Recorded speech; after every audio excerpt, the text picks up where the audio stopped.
bersorak-sorai bagi Tuhan kita. Sebab Yesus dialah Tuhan, hanya dialah Raja segala raja. Haleluya.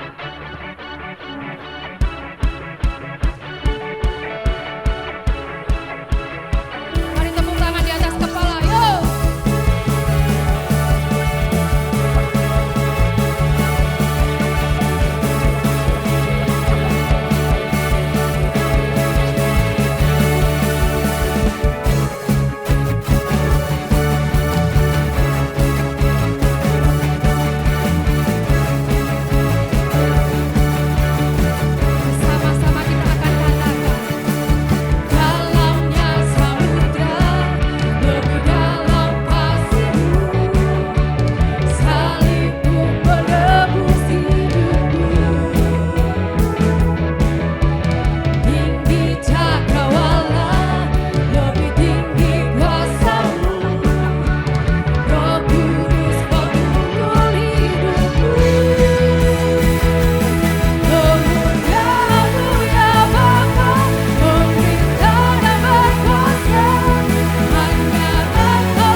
Yesus, hanya Engkaulah segalanya dalam hidup kami.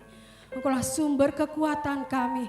Engkau harapan kami, jawaban dalam hidup kami. Kalau saat ini kami boleh melewati, merasakan mujizat-Mu, itu adalah kasih-Mu kepada kami. Haleluya. Terima kasih Tuhan.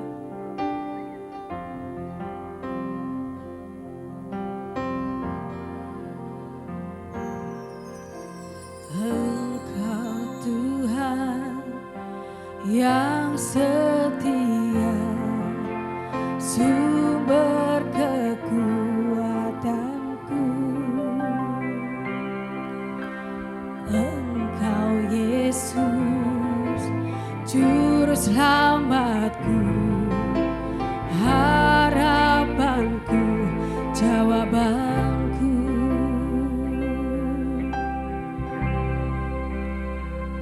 Yesus, Kau segalanya bagiku, Tuhan dan Rajaku.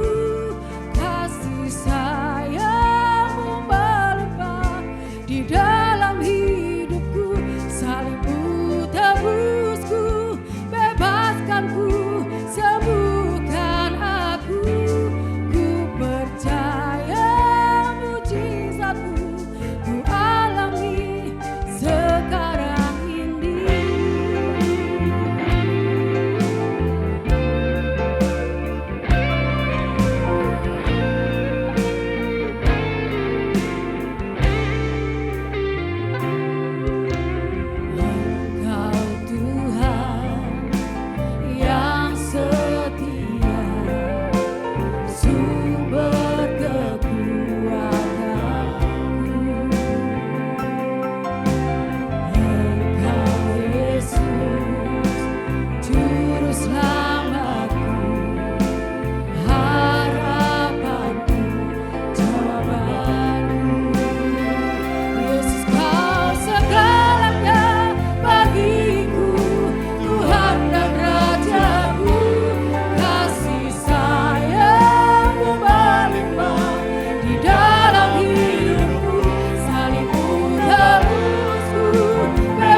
Tidak pernah berubah dari dulu, sekarang, selamanya.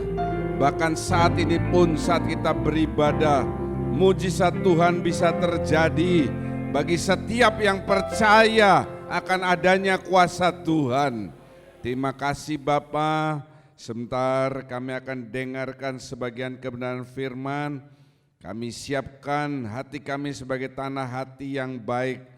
Seandainya masih ada kuasa kegelapan ingin mengganggu, mengambil benih firman, bersatu hati kami katakan dengan iman, dalam nama Tuhan Yesus Kristus, pergi dari hati kami. Sebaliknya roh Tuhan menguasai hati kami. Ruangan ini dikuasai oleh Roh-Mu sepenuhnya.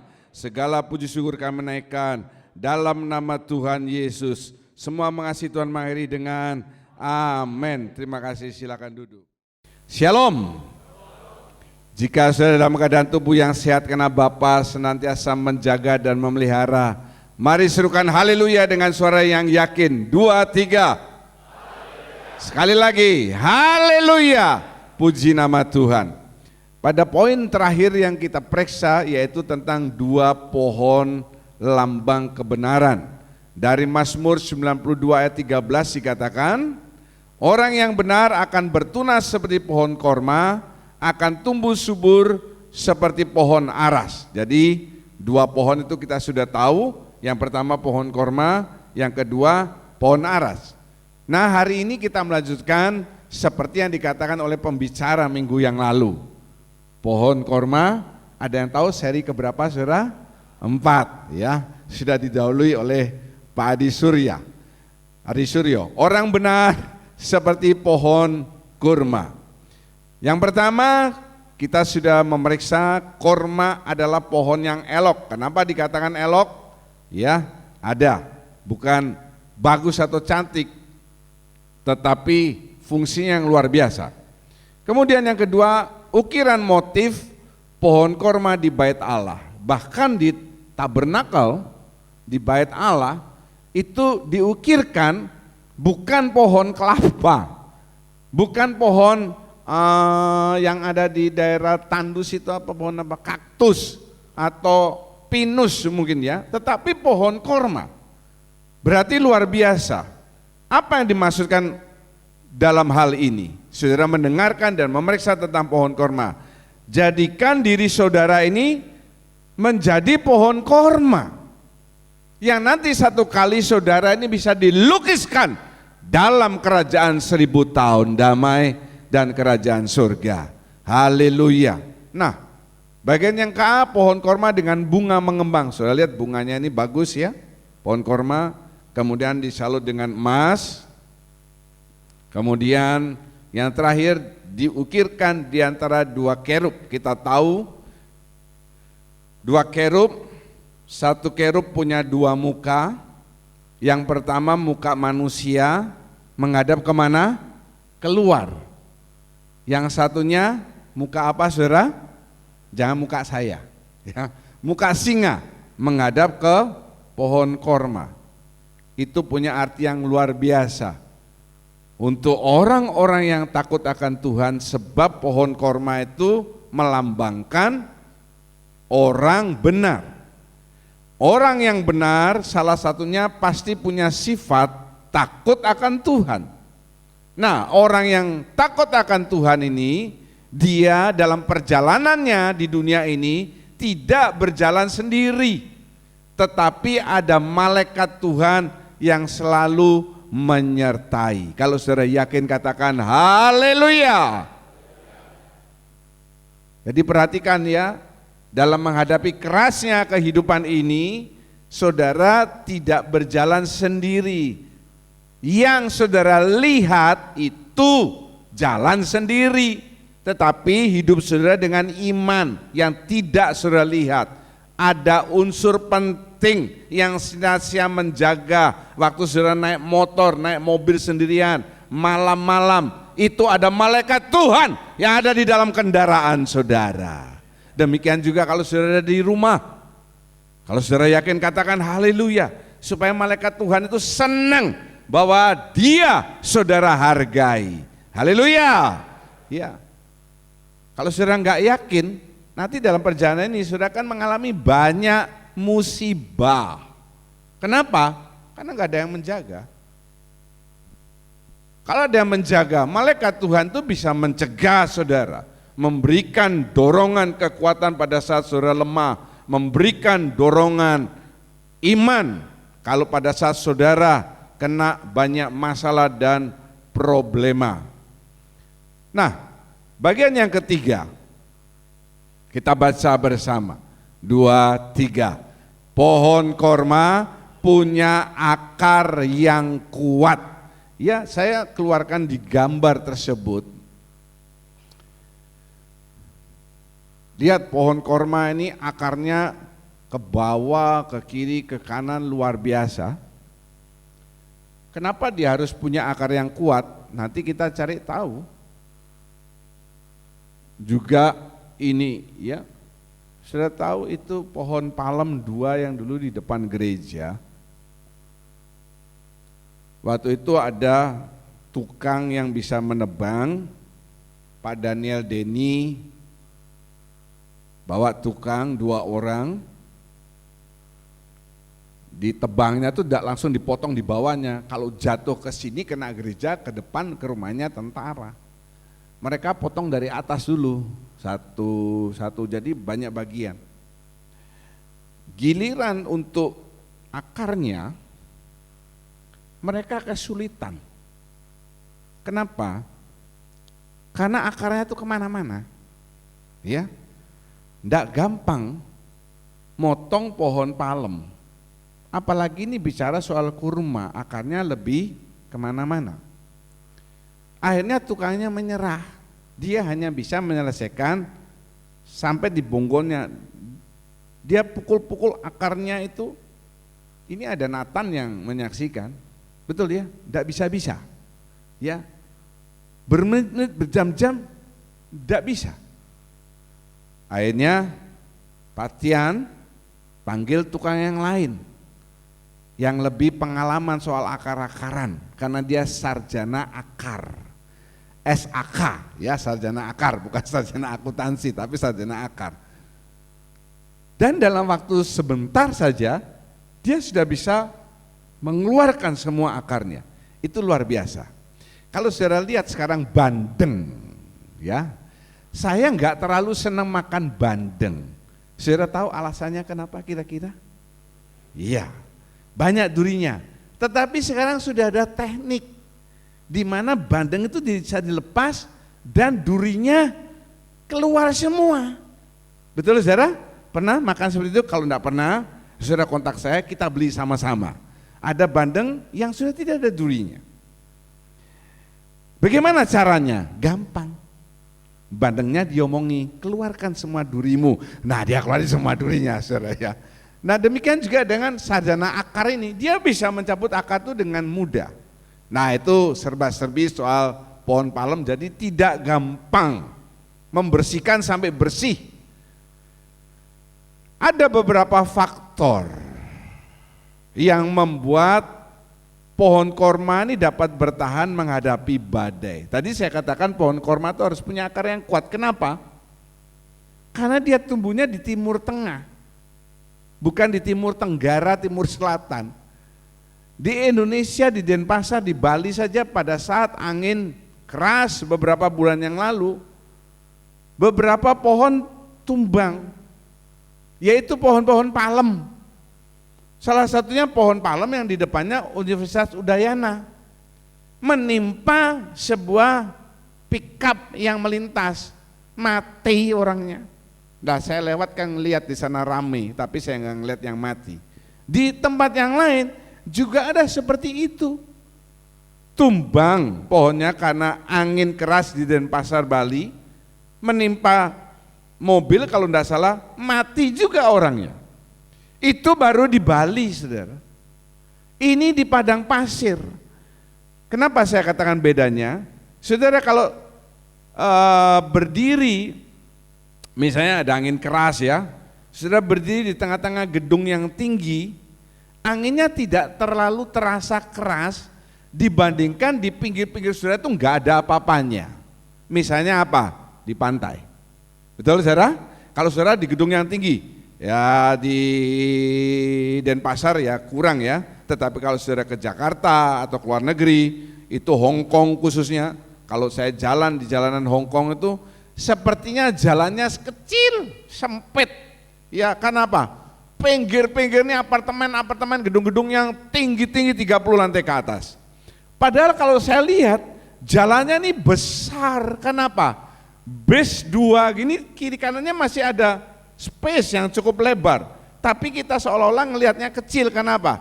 Dikelilingi gedung yang tinggi. Nah, kalau pas saya berdiri di Hong Kong dengan kecepatan angin yang sama, katakanlah 40 km per jam, saya tidak akan terlalu merasakan angin itu keras. Ketimbang saya berdiri di Pantai Sanur, lalu ada angin 40 km per jam. Betul saudara? Ya, jadi ini ngomong lain untuk saudara yang naik motor.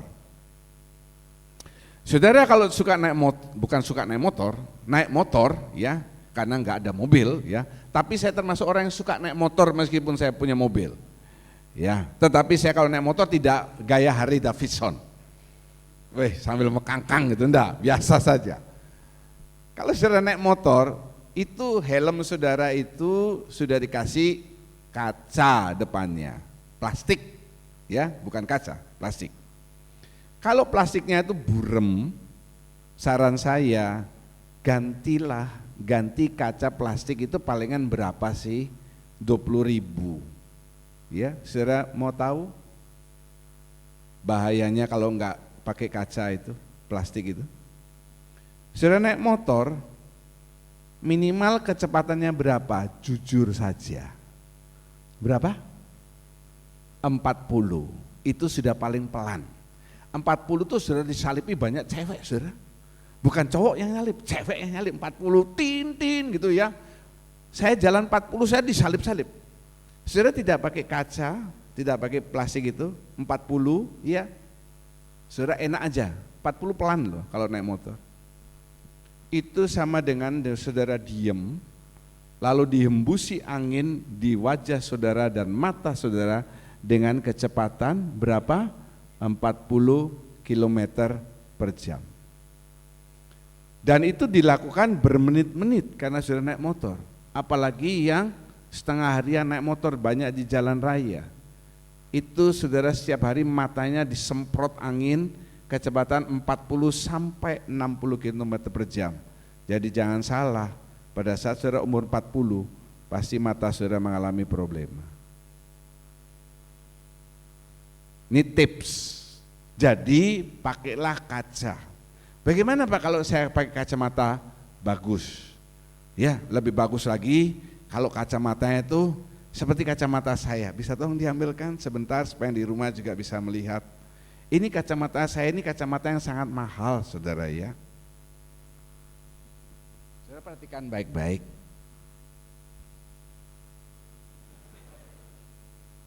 Ya, udah lihat ya? Ya, kacamata Bu Esther enggak tertawa, kasihkan Bu Esther supaya dia bisa melihat. Mungkin dia masih ngelamun bau bantal ya. Yang lain ketawa, Bu Esther gini. Saya takut Bu ngeliat begitu ya, saya takut ya. Ya, mari. Kalau saudara pagi ngantuk, ya datang sore. Kalau bisa 2 kali luar biasa. Oke, kita kembali. Apalagi ini di padang pasir yang sekelilingnya kosong, dan padang pasir itu cenderung anginnya jauh lebih keras daripada di perkotaan. Anginnya keras seperti kayak di pantai itu.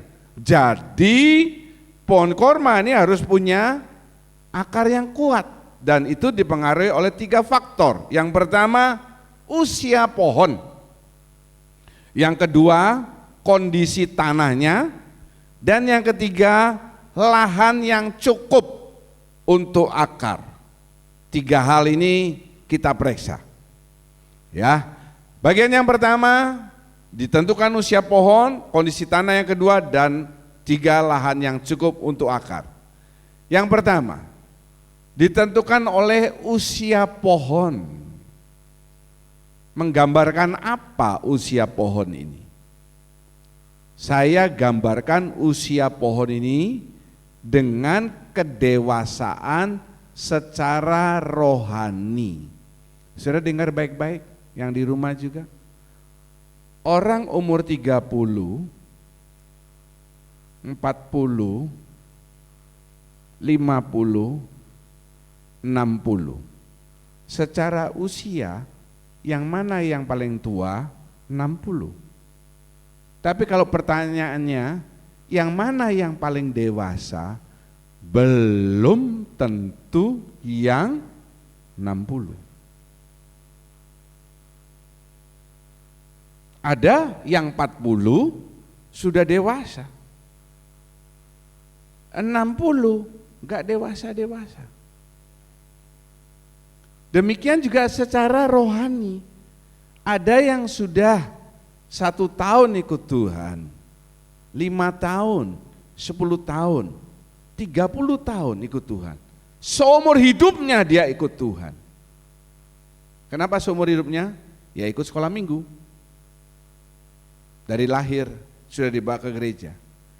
Tapi belum tentu yang seumur hidupnya ikut Tuhan ini dewasa secara rohani. Sama. Jadi saudara jangan berbangga kalau saudara sudah seumur hidup ikut Tuhan.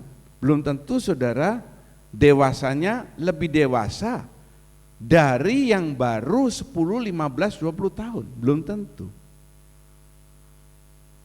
Ada beberapa faktor yang mempengaruhi.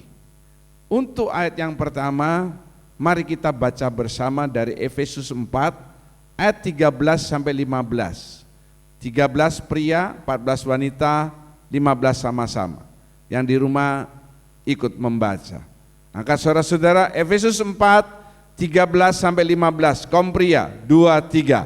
Sampai kita semua kesatuan iman dan pengetahuan yang benar tentang anak Allah, kedewasaan penuh dan tingkat pertumbuhan yang sesuai dengan kepenuhan Kristus. Sehingga kita bukan lagi anak-anak yang diombang-ambingkan oleh rupa-rupa angin pengajaran, oleh permainan palsu manusia dalam kelicikan mereka yang menyesatkan. Sama-sama, tetapi dengan teguh berpegang kepada kebenaran.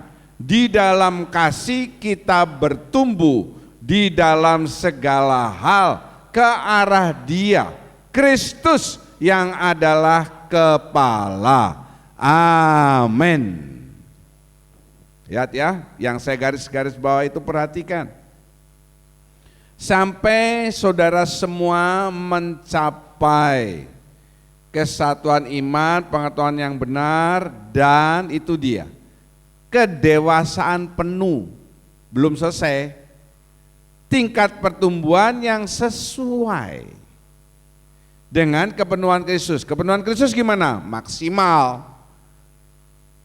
Maksudnya kedewasaan penuh ini sudah bertumbuh dewasa maksimal sesuai umur rohani saudara. Dalam hal jasmani ada yang namanya pertumbuhan secara jasmani dan dia akan mencapai maksimal usia berapa? Tergantung setiap orang. Ada yang mungkin umur 16, 17 itu sudah maksimal tingginya. Ya, saya tidak bilang posturnya. Posturnya banyak dari saudara yang dulunya itu kering, kurus, sekarang jadi tembem. Coba lihat kiri kanan saudara, ya tanya dia, ya. Kecuali Pak Tian Swan, Pak Tian ini sangat menjaga body dia luar biasa. Jangan lupa setelah saya Pak ya. Yang enggak tahu, yang saya enggak tahu ya sudah biar. Ini kan berlalu begitu saja kan begitu.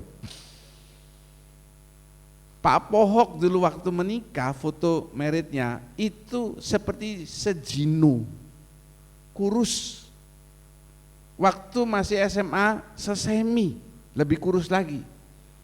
Ya sekarang 10 kalinya semi. Pohok sama dengan 10 semi begitu ya. Itu ada maksimalnya kedewasaan, pertumbuhan maksimal penuhnya di mana? Saudara terakhir tingginya segitu, misalnya 165, umur berapa? Enggak mungkin bisa bertumbuh lagi. Kecuali orang yang agak bodoh seperti saya, yang dulunya bodoh sekali. Sampai sekarang juga masih saya baca, masih ada saudara ya, untuk menambah tinggi badan. Pernah saudara baca itu iklan? Untuk menambah tinggi badan. Tentunya orang-orang yang tinggi seperti Julius enggak usah beli seperti itu. Tapi untuk saya yang kepingin lebih tinggi, ya saya pikir kalau lebih tinggi kan lebih keren. Kenapa kerennya saudara? Kalau ngambil layangan nomor 1, bisa ngambil mangga, pepayanya orang, kan begitu. Kalau pendek, kejar layangan, kita cuma ikut lari-lari, yang dapat yang tinggi, kan begitu ya. Nah kalau Stefanus Fafan, dia pasti sering dapat layangan waktu kecilnya, ya kan. Duluan ambil, saya juga kepingin tinggi. Jadi waktu SMA, ya sebenarnya sudah terlambat sebenarnya. Saya membaca iklan, dan saya juga beli, apa itu? Sandal peninggi badan. Saudara pernah beli itu? Tidak usah pura-pura. Sebagian besar dari saudara pasti beli itu ya. Sandal peninggi badan, di sandalnya bedanya itu di bagian bawahnya ada apa? Seperti itu loh. Kalau orang Bali ngomong itu akupuntur ya. Untuk akupuntur jadi itu merangsang di telapak kaki bisa membuat lebih tinggi. Berhasil apa enggak Pak John? Berhasil. Pada saat saya pakai sandalnya. Nggak ngerti juga? Ya sudah, lewat saja ya. Pada saat saya enggak pakai sandalnya, tidak berhasil. Jadi kuncinya kalau mau bertambah tinggi badan, saudara harus pakai sandal itu terus. Nanti yang mengatakan saudara bertambah tinggi apa enggak secara jujur hanyalah kasur saudara. Kalau di kasur dia ngomong jujur. Cepat saja, oke. Kemudian, saudara tambah bingung, enggak apa-apa. Memang saya ingin membingungkan. Supaya saudara akan diombang-ambingkan. Ya, ayat 14 ya, lihat tuh. Diombang-ambingkan oleh rupa-rupa angin pengajaran. Sekarang ini rupa-rupa angin pengajaran itu makin gila, saudara. Bahkan seorang pendeta saya membahas dengan engku saya ya. Saya mengatakan dan beliau setuju, bahaya kalau seorang pendeta itu lalu terlalu pandai dan dia hanya menggunakan otaknya saja dalam menginterpretasikan Alkitab. Begitu dia hanya memakai 100% otaknya saja, maka akan keluar statement-statement yang membahayakan. Yang mengatakan Yesus bukan juru selamat. Yesus yang dimasuki oleh Yahweh itu juru selamat dunia. Kalau Yesus tidak dimasuki oleh Yahweh, dia bukan juru selamat dunia. Loh, berarti Yesus dan Yahweh ini kan dua pribadi yang berbeda. Dan itu yang dipegang oleh orang dari agama lain untuk menyerang. Lah benar kan nabimu Yesus itu bukan juru selamat. Hati-hati saudara. Kemudian di sini dikatakan permainan palsu dan kelicikan mereka yang menyesatkan. Mungkin saudara tidak banyak membaca hal yang menggegerkan, yaitu tentang artificial intelligence, AI. Artificial intelligence. Mungkin saudara tidak membaca itu sebab saudara bingung dengan drakor, ya. Apa itu? Penciptanya menyesal telah membuat AI. Dan kabar yang terakhir yang saya terima, dia sudah mati bunuh diri. Sebab ternyata itu banyak disalahgunakan. Seperti apa AI itu? Saudara nanti bisa melihat di YouTube wajah saya, gaya saya, suara saya. Tetapi saya tidak pernah direkam atau bicara mengenai hal-hal tersebut. Misalnya, saudara buka di YouTube, lalu keluar judul LGBTQ plus tanda tanya. Wajah saya pegang mikrofon, wajah ganteng ini. Lalu saudara mendengarkan penjelasan saya berkata, saya sangat mendukung LGBTQ plus.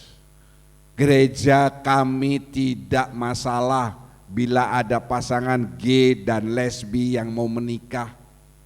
Saya sebagai hamba Tuhan pendeta Gereja Kristus Japan akan menikahkan jika Julius Samuel Lehat mau menikah dengan Yesaya Agustono, saya nikahkan.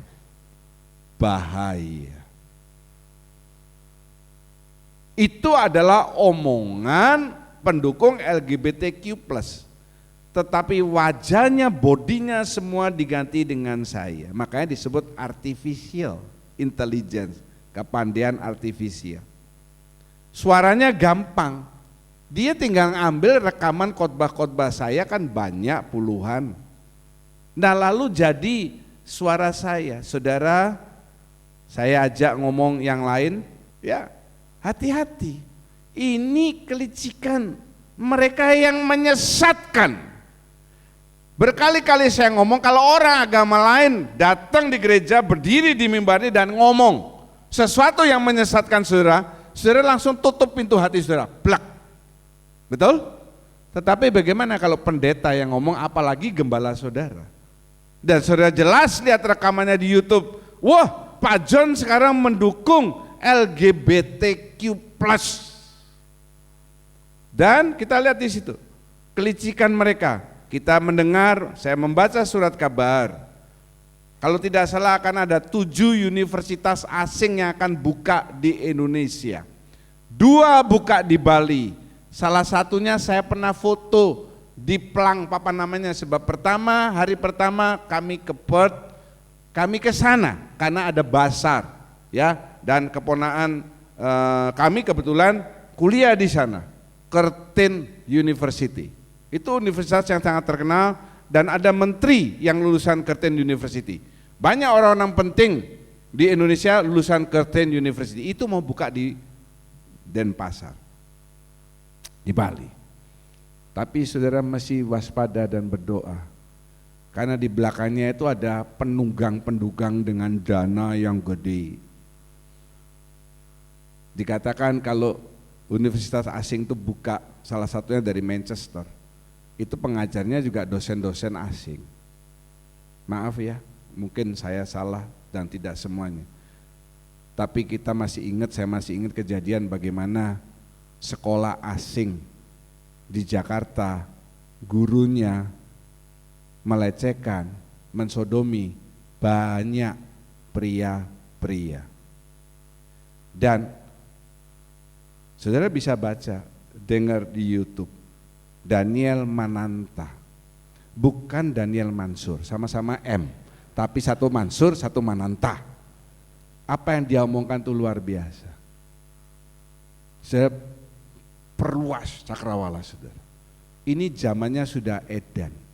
Zaman saya dulu kalau punya anak perempuan kita takut dia diperkosa. Zaman sekarang malah lebih takut kalau anak lakinya diperkosa. Karena anak laki yang biasanya perkasa, nanti sudah diperkosa, dia lalu jadi semlohai, saudara. Ya, hati-hati. Semlohai itu seperti apa? Ya seperti Pak Poho itu. Tetapi dengan teguh berpegang kepada kebenaran. Haleluya. Saudara pegang kebenaran. Dari mana tahu itu kebenaran? Dari mana tahu itu tidak benar? Kalau saudara tahu yang asli. Saudara, saya kasih saudara jam Rolex yang harganya 15-20 juta. Saudara akan lihat itu asli.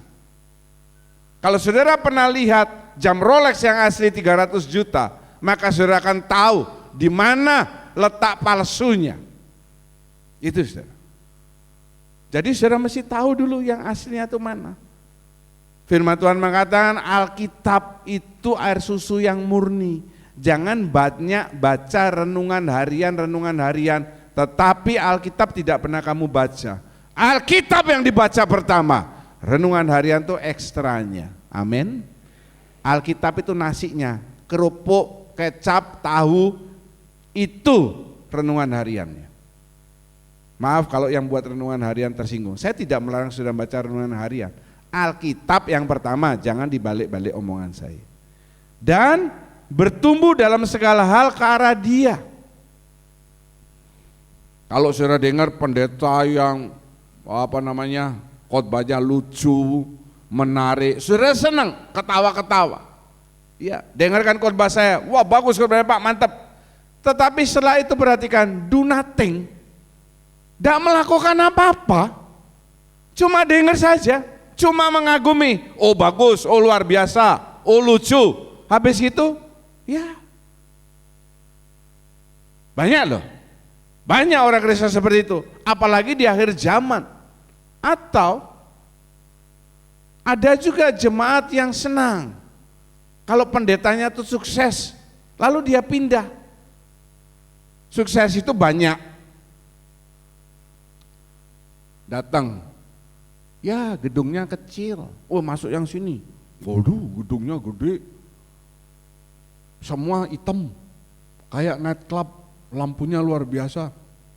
Masuk ke sini, ya pemain musiknya amatir, oh di sini pemain musiknya luar biasa mereka. Datang ke sini, WL singernya, ya sudah usur, di sini, wih muda-muda luar biasa. Yang di sini sekarang lagi ngetren di Jakarta, WL singernya udah gembrot tua, ya. Yang di sini langsing-langsing. Di Jakarta kalau WL Singer sekelas kayak yang tadi WL itu nggak laku sudah. Yang di sini pakaiannya ya konservatif. Wow, di sini luar biasa seksi-seksi. Yang di sini pendetanya, wah happy, ngomong berkat, damai, sukacita. Yang di sini sengsara, penderitaan. Saya sudah hidup sengsara di dunia ini, kena khotbah yang penderitaan lagi. Mengikuti Yesus punya 2 anugerah, 1 anugerah iman, 1 anugerah apa saudara? Itu dia. Yang di sini, saudara ikut Tuhan, saudara diberkati luar biasa. Saudara tidak akan naik motor, saudara akan ganti naik sepeda. Saudara yang punya rumah kontrakan, kos-kosan, percayalah tahun depan, saudara akan bisa punya rumah. Haleluya, haleluya. Pinjamlah dengan ojo, pinjol. Senang di sini, wah happy. Banyak yang ke sana. Padahal di hadapan Tuhan, belum tentu gereja yang megah pendetanya keren. Ya pendetanya itu naik Alphard, yang sini cuma naik kambing. Kijang lumayan mahal sekarang, kijang 500 juta. Ini Alphard, ini satunya kambing. Keren itu. Saudara kurang apa di gereja ini? Pendeta saudara sudah keren. Kalau ada yang ngomong haleluya, saya ajak makan nanti siang. Tidak ada, sudah terlambat, sudah terlambat. Itu kecepatan Pentium saja, ya. Sudah selesai baru, aduh aku kok terlambat. Ya karena sudah terpesona dengan saya kan. Sudah enak gedungnya, ya. Sudah enggak usah pindah-pindah, sudah. Kalau mau pindah sekalian pindah ke depan sana itu loh. Badai hidup, badai pengajaran, itu makin banyak. Sekarang di mana-mana alam ini sudah banyak berubah ya. Ada tempat yang tidak pernah salju, bisa turun salju di Arab loh. Ada tempat yang tidak pernah terjadi ini gempa bumi, terjadi gempa bumi yang luar biasa.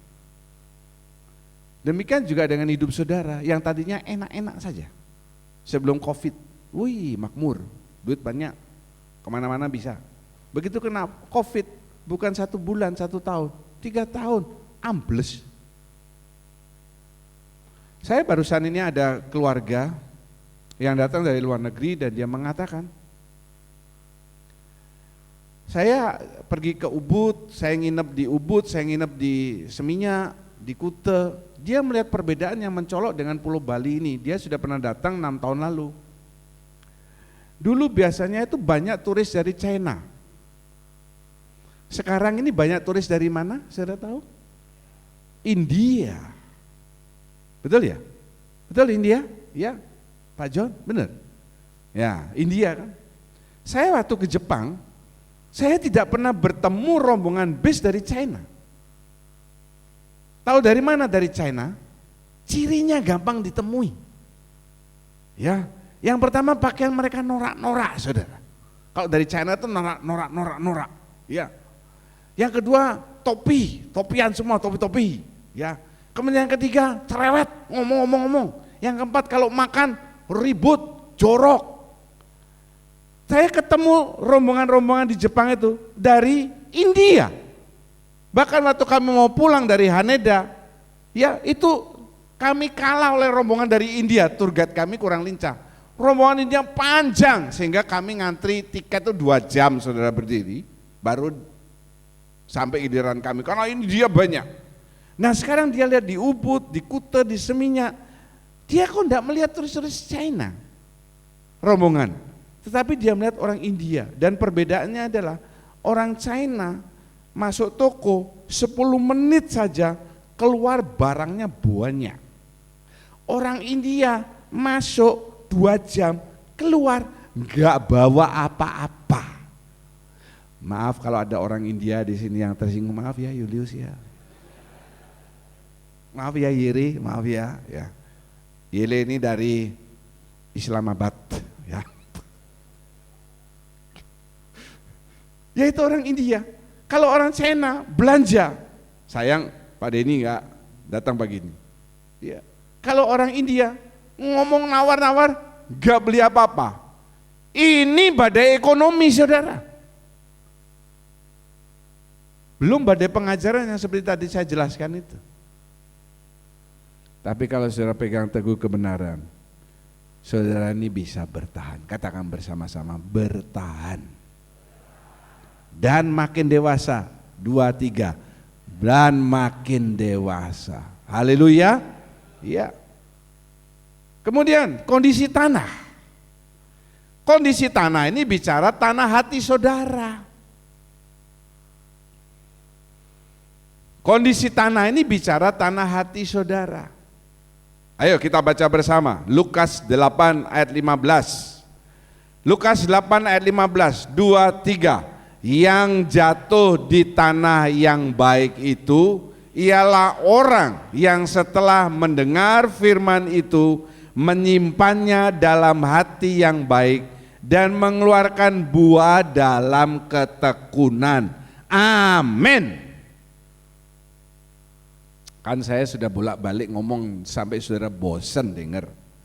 Saya ini penggemar duren, meskipun kalau makan duren sekali makan cuma maksimal 4 biji saja. Bukan 4 duren, buah, 4 biji.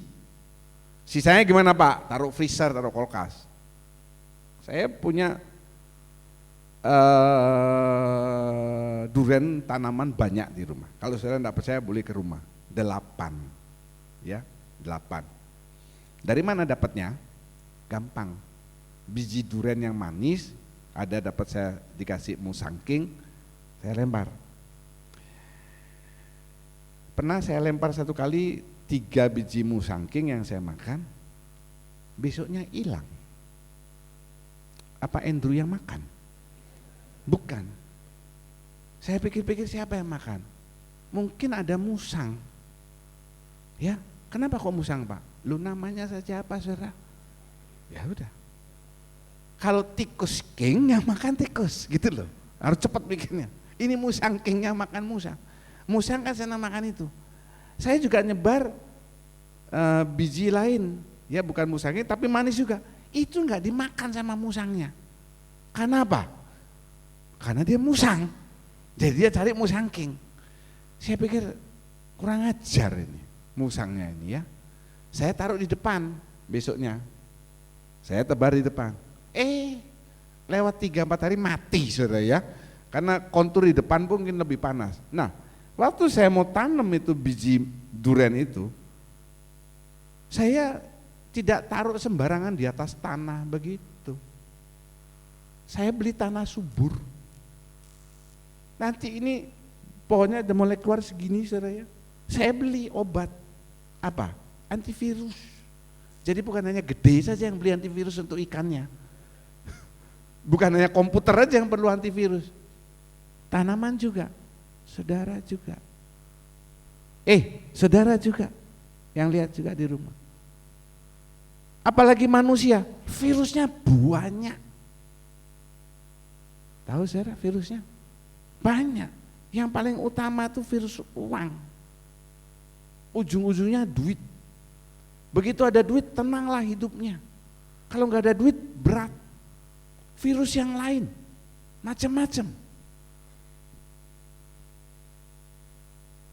Waktu saya kecil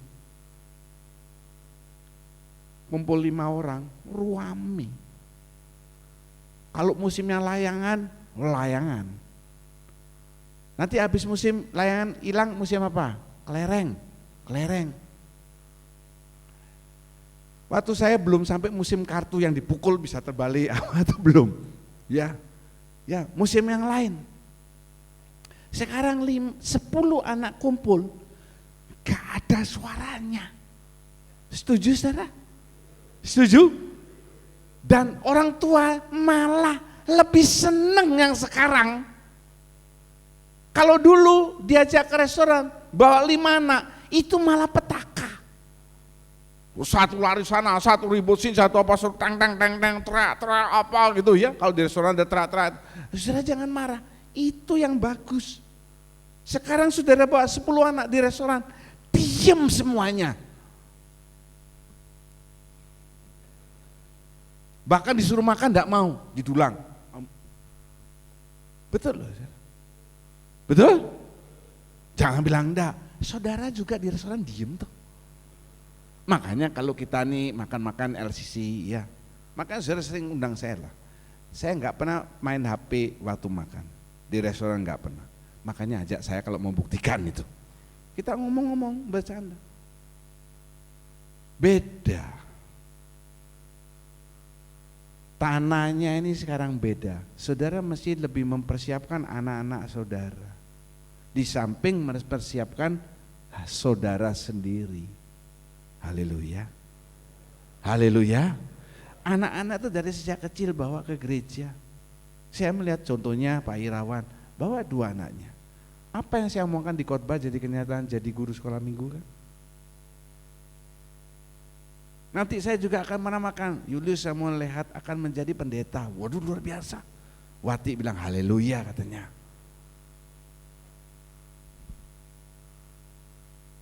Kalau sudah disimpan dalam hati tanah yang baik, itu akan mengeluarkan buah. Tapi lihat, baca bersama, katakan bersama, dalam ketekunan. 2, 3.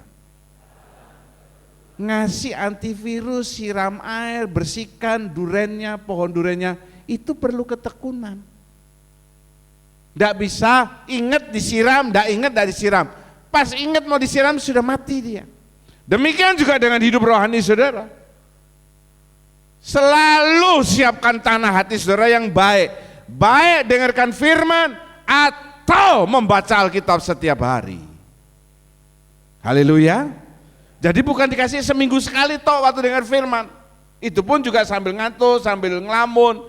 Waktu baca Alkitab, kalau baca loh ya. Itu namanya ketekunan, baru bisa mengeluarkan buah.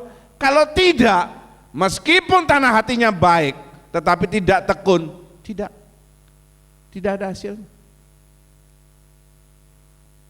Dan arti tekun dari bahasa Yunani hupomone artinya tetap di bawah.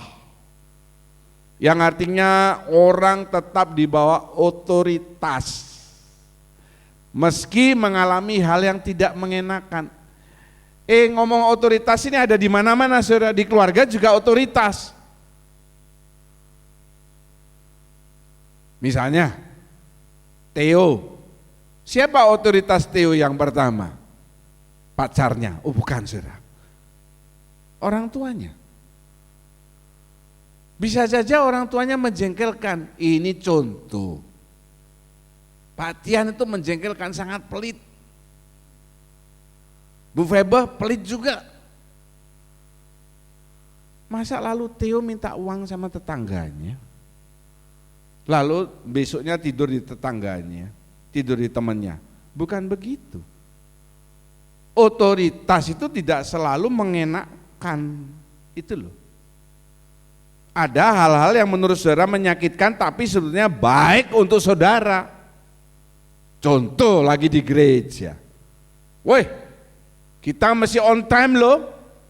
Kalau nanti terlambat, sudah lagu pertama, saudara enggak ikut penyembahan. Oh ini gereja kok banyak aturan. Gereja di luar sana banyak kok, bisa gampang ke sana. Mau tahu saudara? Silakan. Jangan pernah menantang saya. Coba ke gereja lain. Buktikan omongan saya. Saudara kalau terlambat, pintunya ada dikunci. Tidak percaya?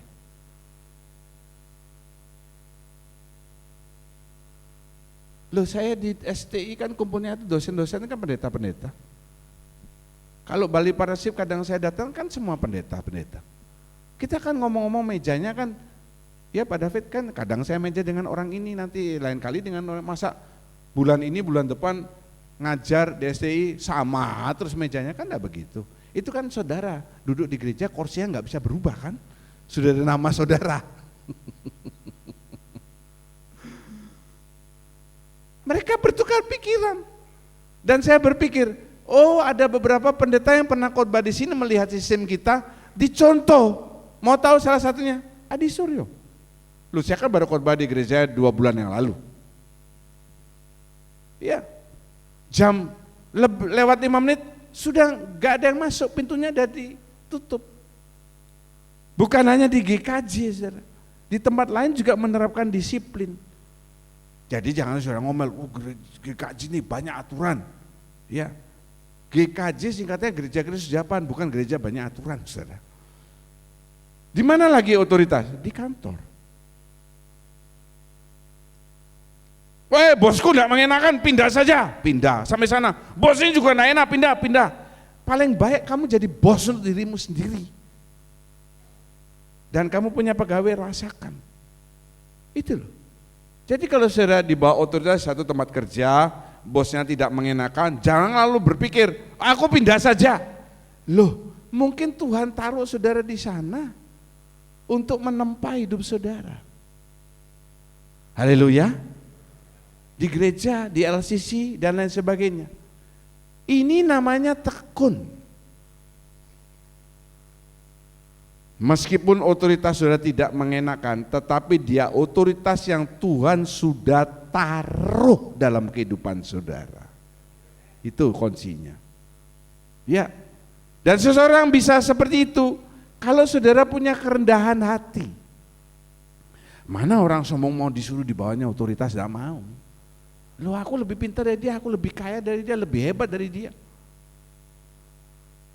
Ya, dan kerendahan hati itulah menggambarkan tanah hati yang baik atau yang gembur.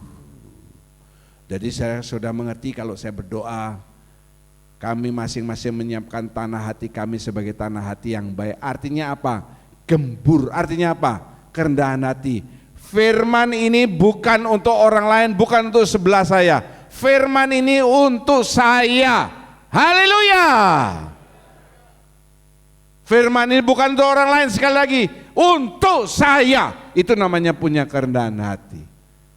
Haleluya. Tuhan Yesus memberkati. Hanya Kau Tuhan di hidupku. Kau berikan hidup yang baru. Darah-Mu menyucikan, pulihkan hatiku.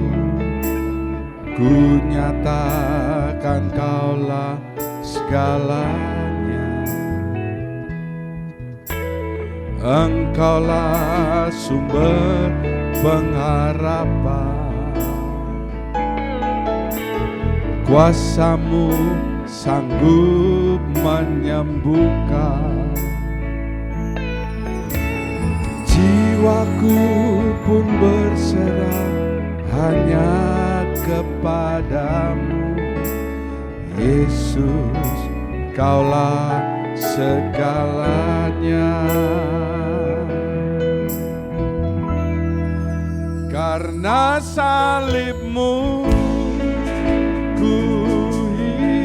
para pelayan Tuhan, karena salib-Mu ku menang. Engkau yang berkuasa, sanggup untuk melakukan mujizat-Mu.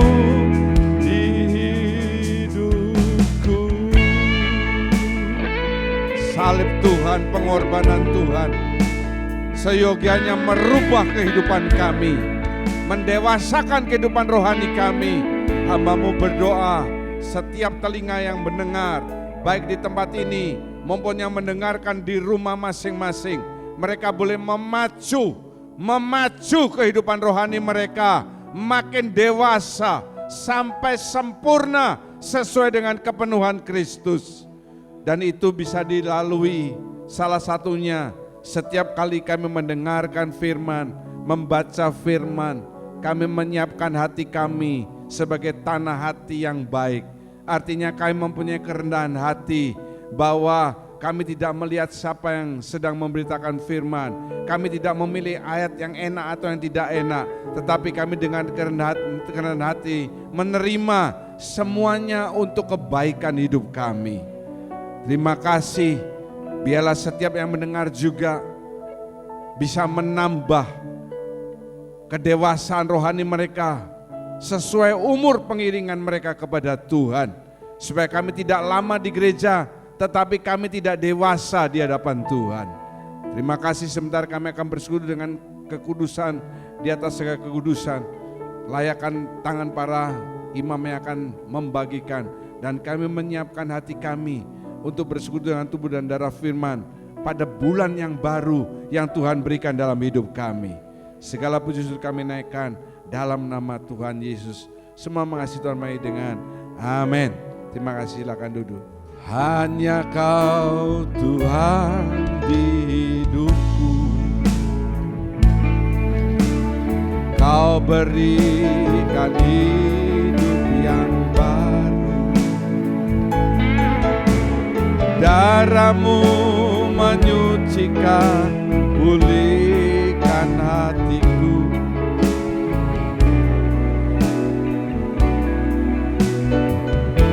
Mari angkat suara. Engkaulah sumber pengharapan, kuasa-Mu sanggup menyembuhkan. Jiwaku pun berserah hanya kepadamu. Yesus, Kaulah segalanya. Karena salib-Mu ku hidup, karena salib-Mu menang. Engkau yang berkuasa, sanggup melakukanmu. Karena salib-Mu, karena salib-Mu hidup, karena salib-Mu menang. Engkau yang berkuasa, sanggup melakukan mujizat-Mu di hidupku. Haleluya. Hanya Kau Tuhan di hidupku, Kau berikan hidup yang baru. Darah-Mu menyucikan, pulihkan hatiku. Ku nyatakan Kaulah segalanya. Engkaulah sumber pengharapan, kuasa-Mu sanggup menyembuhkan. Jiwaku pun berserah hanya kepadamu. Yesus, Kaulah segalanya. Yang sudah dapat bisa bangkit berdiri. Haleluya. Karena salib-Mu ku hidup, karena salib-Mu menang. Engkau yang berkuasa,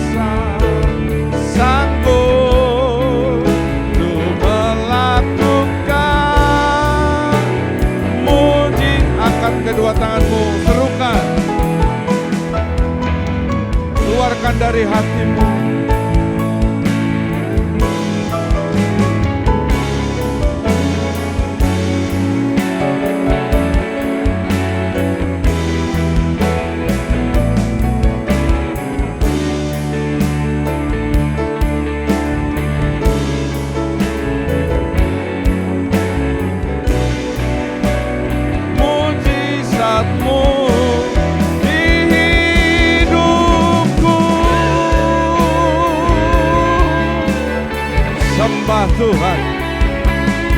Buka mulut saudara, sembah namanya. Tinggikan dia. Karena salib Kristus, saudara mendapatkan hidup di dunia ini dan hidup kekal. Terima kasih Tuhan. Kami meninggikan namamu, kami memuliakan, kami mengagungkan.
Saudara menyembah Tuhan sebelum bersekutu dengan tubuh dan darah Tuhan, itu sama dengan menyiapkan hati saudara bersekutu dengan kekudusan di atas segala kekudusan yang berkuasa menyelamatkan kehidupanmu, berkuasa menyembuhkan sakitmu, berkuasa menolong apapun yang sedang melanda engkau.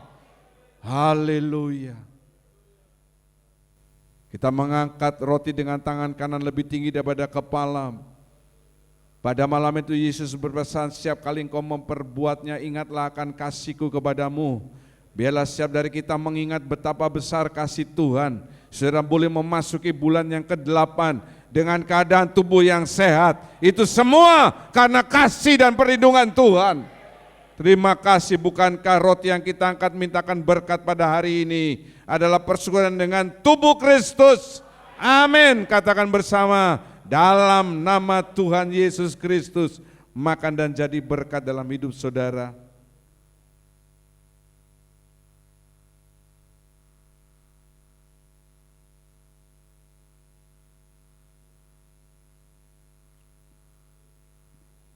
Dengan tangan kanan juga kita angkat cawan berisi anggur, lebih tinggi daripada kepala. Dekatkan itu kepada salib Kristus. Ambil setiap tetesan darahnya yang berguna bukan untuk orang lain, tetapi untuk diri saudara.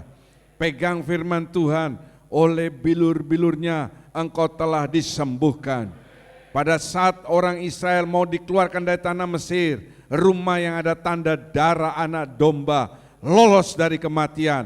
Orang yang punya tanda darah anak domba yang tidak bercacat dan tidak bernoda, kematian tidak bisa menghambat saudara, karena saudara akan dibangkitkan bersama dengan Kristus.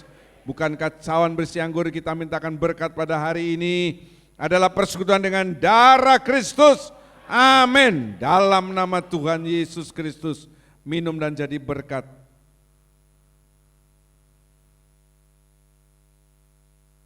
Mari kita mengangkat kedua tangan, ucapkan syukur untuk kasih setia Tuhan. Terima kasih Bapa, terima kasih untuk kasih-Mu. Terima kasih Tuhan, terpujilah Engkau, Allah yang Maha Kuasa, Tuhan dan Raja kami. Kami boleh bersekutu dengan tubuh dan darah-Mu pagi hari ini Tuhan. Kami percaya Tuhan bahwa tubuh dan darah-Mu yang telah menyucikan kami, memberi kekuatan, memberi penghiburan bagi kami, melepaskan kami daripada segala sakit penyakit. Dan kami percaya Tuhan, Engkaulah Allah Tuhan kami. Terima kasih Tuhan. Tuhan, biarlah setiap hati yang tulus untuk mendengarkan kebenaran firman-Mu dapat bertumbuh, dapat berakar yang kuat, sehingga bila mana kami mendapat badai kehidupan kami tetap percaya, kami tidak akan goyah, karena Tuhan ada bersama dengan kami. Dan karena Engkau ada menyertai kami, sehingga kami boleh mengalami kemenangan Tuhan. Tuhan, terima kasih buat kasih-Mu Tuhan. Terima kasih buat kebenaran firman-Mu Tuhan. Terima kasih Engkau berkati Bapak Gembala yang telah menjadi saluran berkat bagi kami. Tuhan, Engkau sertai dia Tuhan. Engkau berkati akan kehidupannya Tuhan.